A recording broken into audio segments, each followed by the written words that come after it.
Hi everybody, Granny Dot here. We're ready to do chapter 13 of Steinbeck's Ghost.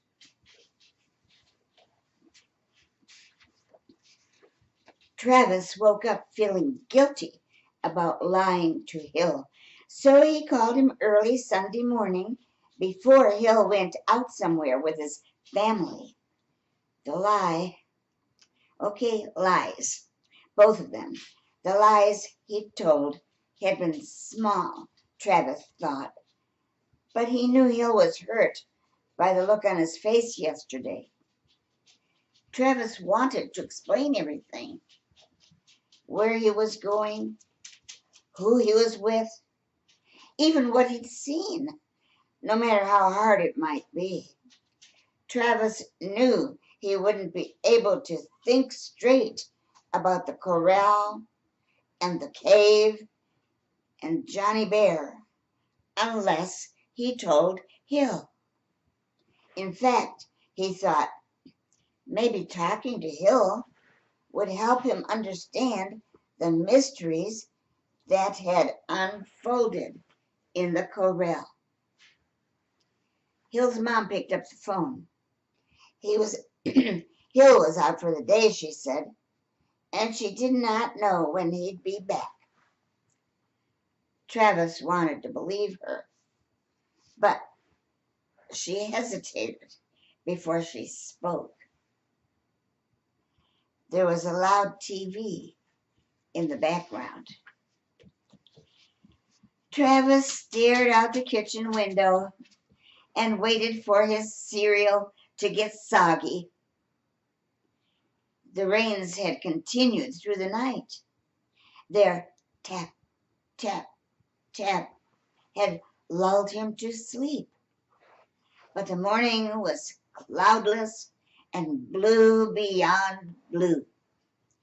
Everything was fresh. He stared at the hills and saw that they were beautiful. But he was thinking only of the statue of Johnny Bear. Why would someone build such a thing? And why build it so far away and inside a cave where absolutely no one might ever see it? Most important, who was it, that voice that had drawn him there? In the car on the way home, exhilarated by the rain and the day's adventure, all Oster and Travis could do was go over what had happened, as if quizzing each other. Remember when? Remember how? Did you see? Yes, they both agreed. Everything they'd seen and heard was real. They both admitted, however, that they had no idea what was happening. All they knew was that they would have to go back again. Oster said they'd talk soon. In the meantime, he said, they should both do more research. Research? Travis said. You mean like reading more Steinbeck? That and anything else that strikes your fancy. I've got to tell you, Travis, I'm stumped. We've got to look everywhere, anywhere. What we found is huge. No telling where the answers lie. His parents rustled their newspapers, slurped their coffee. Sunday on the couch. Every once in a while, his father groaned for no particular reason. Sundays were different when they lived in Old Town. His mother was always in the garden on Sundays, in the front. tending to her poppies and wisteria and 1,000 other plants. His father usually had a gig with the Knot Band on Saturdays, which made for late nights. But on Sunday mornings, he'd go to his music room to play and sing. Soft, stirring, Sunday morning songs, almost a kind of church. Travis shuttled back and forth between them, helping his mom in the garden, plucking out a few chords with his dad.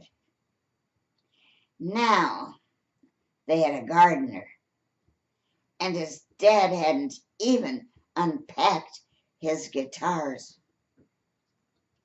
"So, Travis, you all right?" his dad asked.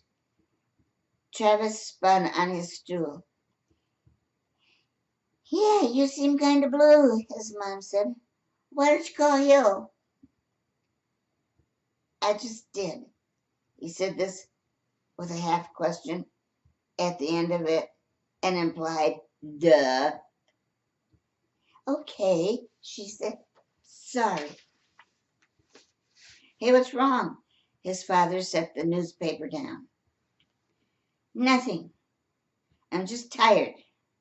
We hiked a long way yesterday." "Yeah, how was that? Ernest show you around?" His parents had left a message for him last night. They would both be late again. He had no idea what time they came home. "It was really pretty," he said.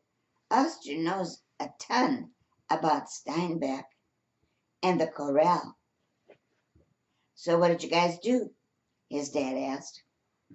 Travis spun on his stool and dived into his soggy cereal.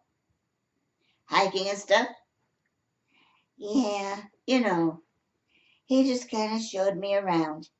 He knows everything you could possibly know about the corral. I mean, he wrote the book on it, right? You guys get along pretty well. That's nice." His mom said, "It's nice he's showing you all this stuff. I mean, just imagine a letter from Steinbeck himself. How exciting." "Yeah, it's great. I can talk to him about anything, and he really gets it." "Well, his dad said, "that's great. Really, it is. But, you can still talk to us about anything, right?" "Oh, I know," Travis said, but he also knew that he wasn't ready to talk to his parents about everything. If they knew what he wasn't telling them, they'd flip out. He just couldn't. Partly it was what was happening, and partly he couldn't talk to them because he figured he was enjoying keeping this secret from them. But the biggest partly of all was that he wasn't sure he recognized his parents anymore. They were still the same people they'd always been, deep down, he knew, but it was harder and harder to remember that. When, for instance, had his father started wearing fancy pajamas in the morning? When? It used to be his father only ever wore the same ratty old plaid flannel pants and same ratty old t-shirt or other, and he'd wear it all day if he could. But now his parents not only got dressed up to go to work, ties for his dad, heels for his mom. Now they were even dressing up for Sunday on the couch. "Well, good. I'm glad you know that," his father said. "We're always here for you." Oster had told him to talk to his parents, tell them everything about how he felt, everything that was going on. and he did want to, but how could you explain over breakfast on a Sunday that you were seeing ghosts, that characters from books were coming to life, that you were involved in a mystery that was completely mysterious? Travis smiled weakly. His parents turned back to their newspapers and coffee. The morning wore on and turned into the afternoon. His parents could not be roused from their Kamazatsian trances. All they wanted to do was chill, they said. The word chill scratched Travis's ear. Finally, he thought the house might implode, collapse on itself. So he left. He took a basketball with him, as if that would answer any of his parents' questions. Apparently it did.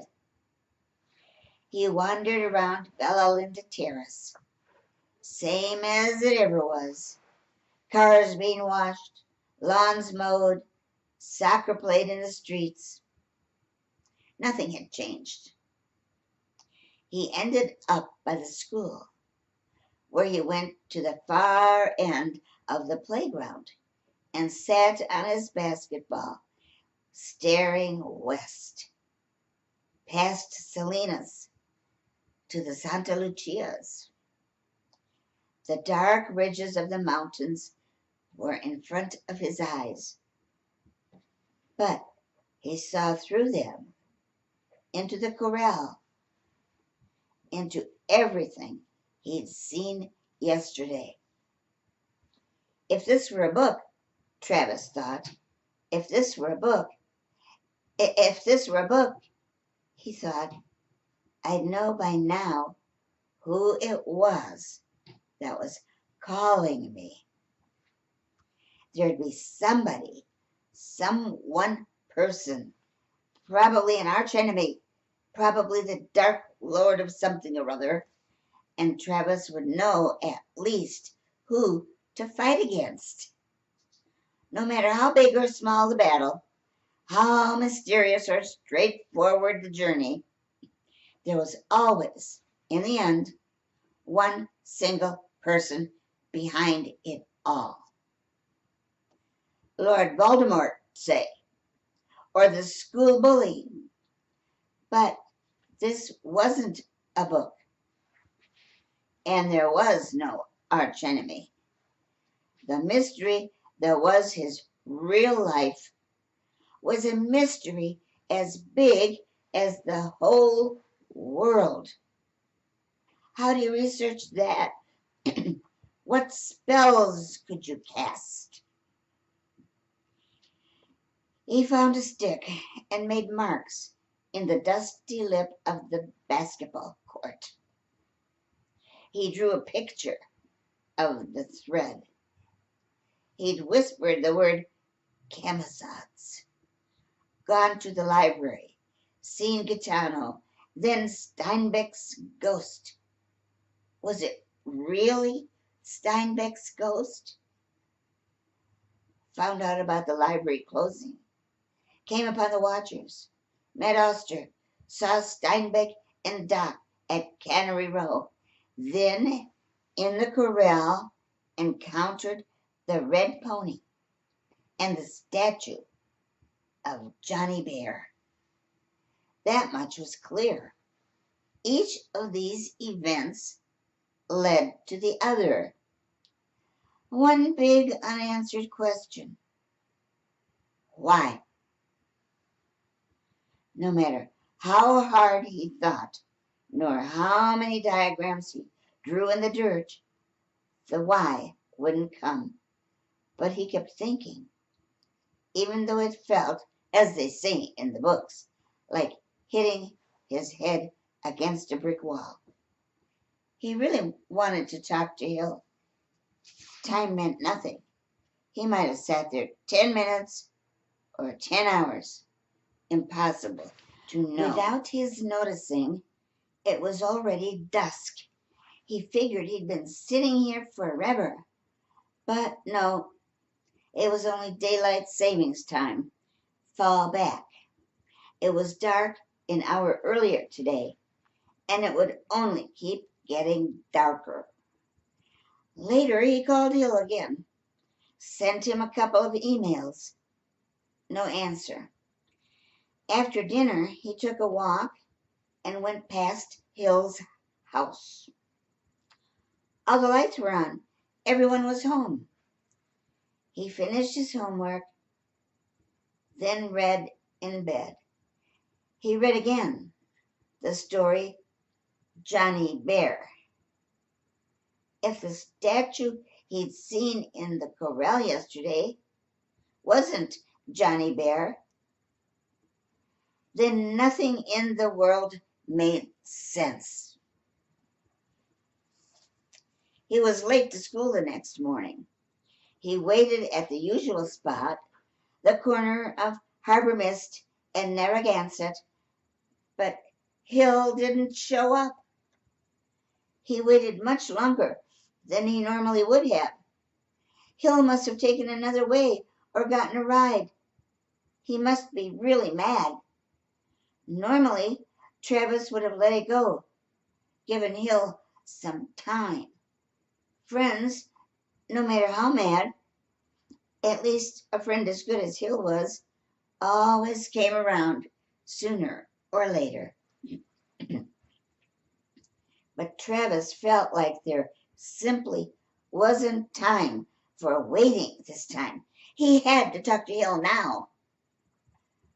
All during school, Hill managed to be busy or someplace else. At lunch, he was deeply involved in a soccer game. Travis strolled close to the field a couple of times, but Hill ignored him. His head was always turned the other way when Travis looked over. After school, it was as if Hill had used a transporter beam to get home. Poof! He was gone. Travis stalked around his own house, tried calling Hill. Nothing. He knew he was home. There was no soccer practice on Mondays. Frustrated beyond all repair, he clumped the 3 blocks to Hill's house and pounded rather dramatically on the door. The door opened. "Yes, may I help you?" Hill spoke as if Travis were selling dead skunks door to door. "I'm sorry," Travis said. "Why'd you lie to me, man?" "I don't know. I mean, it's not a big deal. I just kind of messed up. I'm really sorry." "Dude, what's up? That was so weird. Who was that guy?" Travis tried his best to explain it all, but it was hard. The story of why he lied to Hill was a tangled ball of slippery threads. Just finding a place to start was impossible, but he managed to do it. He told Hill about Oster's book, about Steinbeck and the corral. He left out some parts, the statues, the voices. He'd save that for later, work up to it. He still wasn't sure Hill was ready to hear the stuff about ghosts and fictional characters coming to life. It felt good to be standing here talking to Hill again. And he wasn't ready for Hill to say, "Dude, you're crazy. Get away from me." "Tea?" Hill said. "That sounds like a blast. Why didn't you just tell me?" I guess it was kind of a secret, or I thought it was. I guess I wanted to go alone. I'm sorry, Hill. He opened the front Hill opened the front door a little more. Okay, I get it, Hill said. He was smiling now. It's no biggie. But promise me two things. Travis swore on it. Don't lie to me, man. That's bad. And someday you take me up there with you. It sounds really cool. Okay, promise me. Three things. I really want to read those books. They sound awesome. They both reached out for a Camazot's handshake, completed it, and then burst out laughing. Travis followed Hill into the kitchen for cookies and sodas. Hill's mom always had the best cookies. She bought them from a panaderia in Old Town. These cookies were shaped like skulls with pink and violet frosting outlines and silver sugar balls for eyes. Day of the Dead cookies, Hill said. My favorite. It's on Thursday, and that can only mean one thing. Huh? Halloween's on Wednesday, dude. The great festival of candy. Hill did a little dance around the table. What are you going as, Big T? Travis had seen the decorations going up in his classrooms, in store windows, even at the library. But he thought maybe he wouldn't go this year. He was 13. Maybe he was getting too big for Halloween. Other things seemed more important. All the same, maybe dressing up and begging door to door for candy would be a nice break from all the stuff swirling around in his head. I know, Hill said, but we can still pass. I mean, we're going, aren't we? I got a great idea. We go as hobos, you know? Couple of old shirts, funky hats, shoe polish for beards. Easy. And we score huge candy. Yeah. Travis looked at his friend. Hill's smile was irresistible. How could he say no? The candy alone seemed worth it. It was Halloween, and he'd never missed one. At 9:30 that night, Miss Babb called. Travis was as surprised as his parents were. His mom yelled up the stairs, Travis, someone for you. When he took the phone from her, she wore a look that was half miffed. It's awfully late for a phone call, isn't it? And half dumbfounded. It's Charlene Babb. She says she needs to talk to you. Says it's urgent. He had no idea what could be so urgent, but he wasn't about to share this with his mom. He turned away from her toward the wall. This was a private matter. Travis, hello. He knew instantly this was a good kind of urgency. Miss Babb's voice was jumping all around.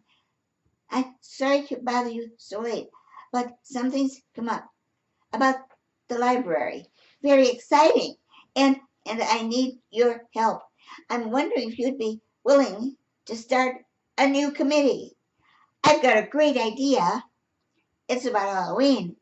Can you come in tomorrow after school? Sure. He'd go down there now if she asked. Work until dawn. And what about the rest of the week?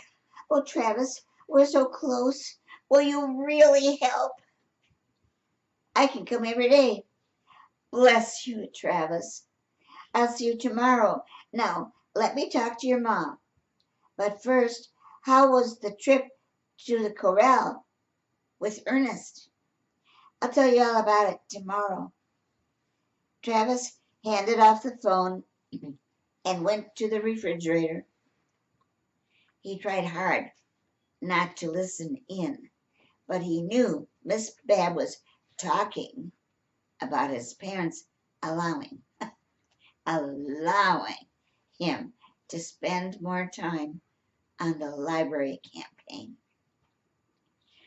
Travis grabbed a bottle of sapphire blue liquid from the bottom shelf.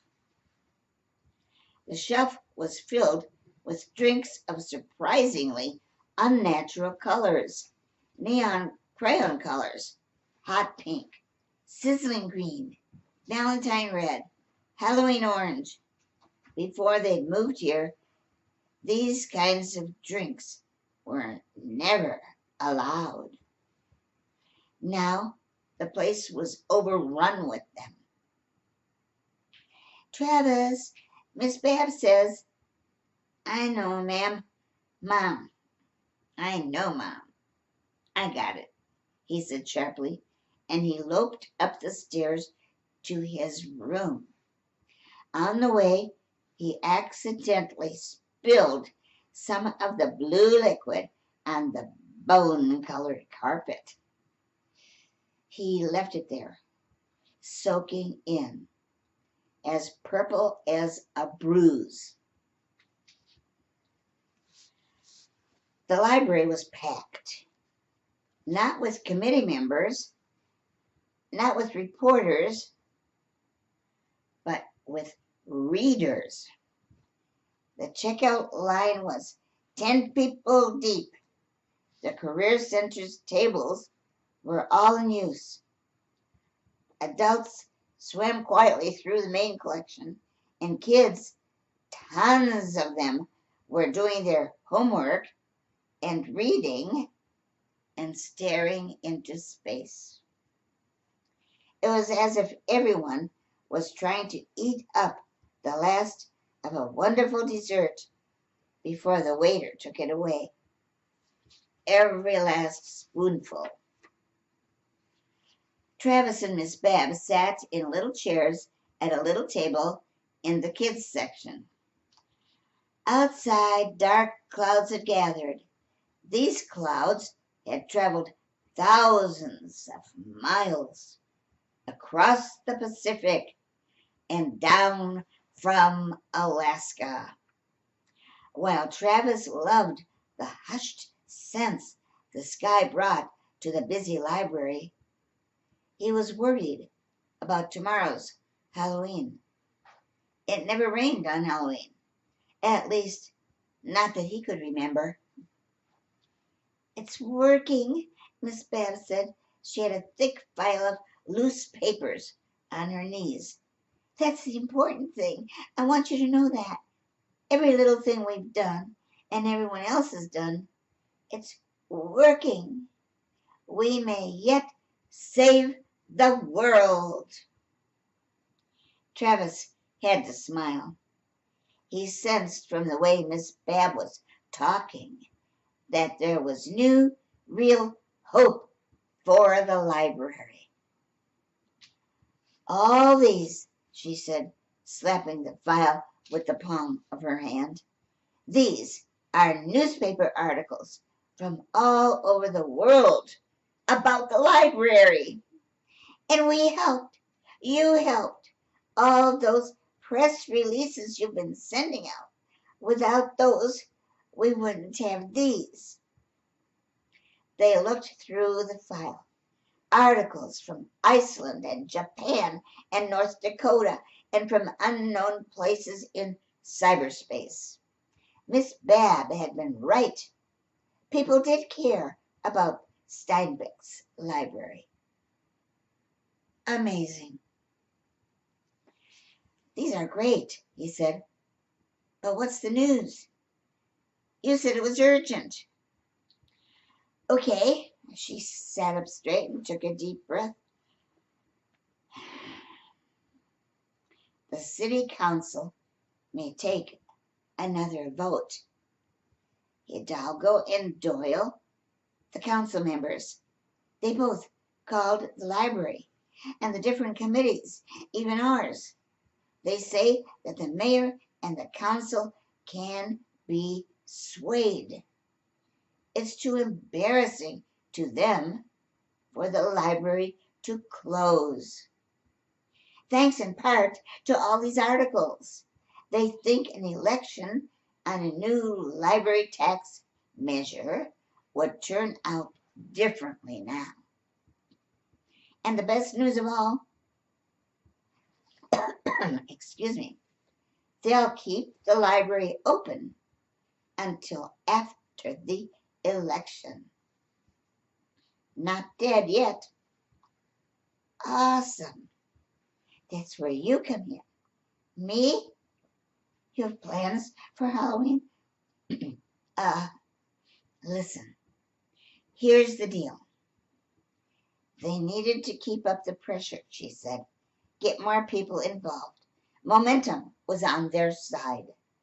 If Travis was going trick-or-treating, he could pass out flyers, let people know what was happening.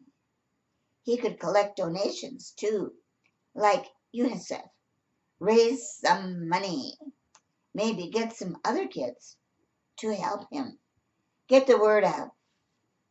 That was the phrase she kept using.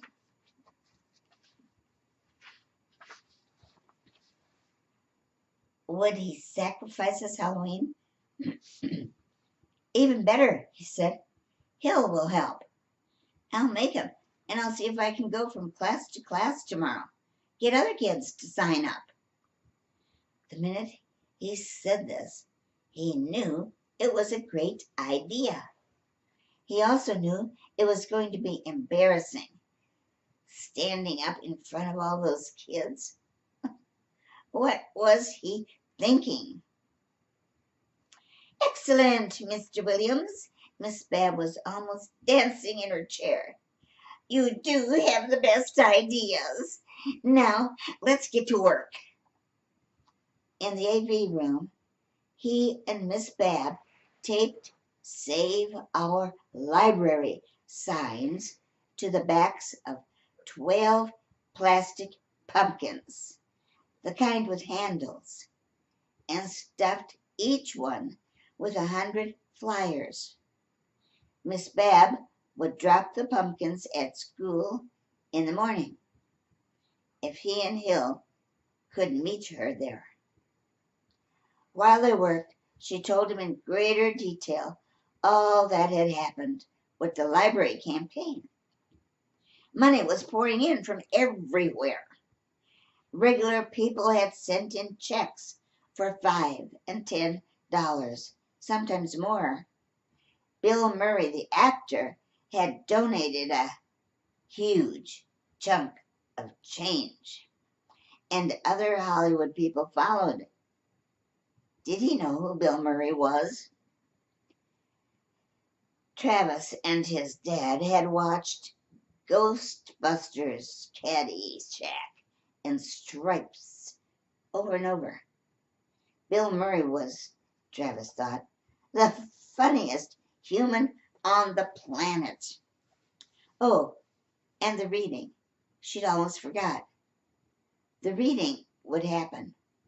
Travis's idea, by the way. In November, downtown at the Maya Cinema. Lawrence Yep had called that day to confirm. He was honored, he said, to be invited. And what about Mr. Oster? She asked. Have you convinced him? I'm working on it. By the way, how was your trip to the corral? Any more strange sightings? And Travis just opened up, told her everything about their trip, telling her all this didn't help him solve anything, but he felt better having it out there.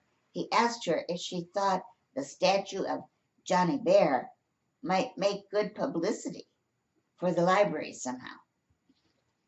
Travis, she said, that is one of the spookiest stories I've ever heard. I mean, a real story. I don't think I could have done it. What do you think it is? He had no idea, he told her, and neither did Oster. But they were going back. They were onto something. That much was certain. Yes, she said, it might help. We could tell everyone that it's Steinbeck's ghost come back to make sure we save the library. Wow, that'd be so great. She said it. She said Steinbeck's ghost.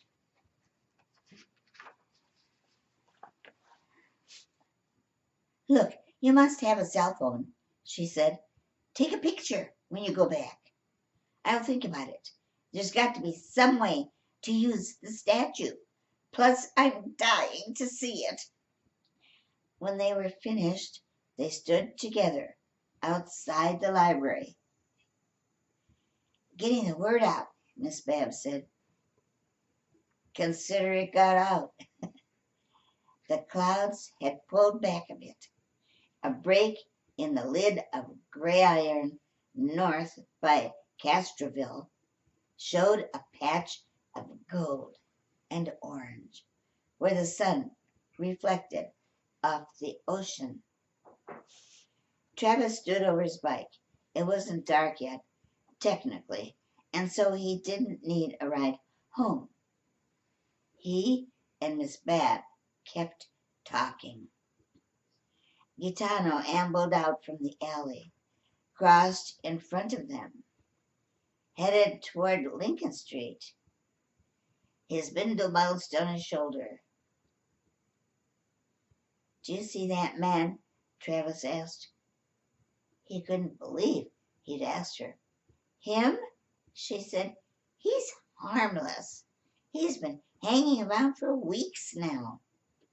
Seems to believe he lives here. That's Gitano, he said. Remember? I just told you. I saw him here, and then in the corral. We heard his voice. It was his voice. We followed. Oh. Ah. Did you feel that just now? Goosebumps. Absolutely true, no doubt about it. Not from some breeze kind of goosebumps. More like people walking on your grave goosebumps. Are you sure? As sure as I can be. You should read The Red Pony again, Travis said. I will. I'll read it tonight. Oh, Travis, this is so weird. Travis knew she believed him. He could feel her goosebumps across the space between them. They looked at each other with eyes as big as baseballs, but when they turned back to Gitano, he was gone.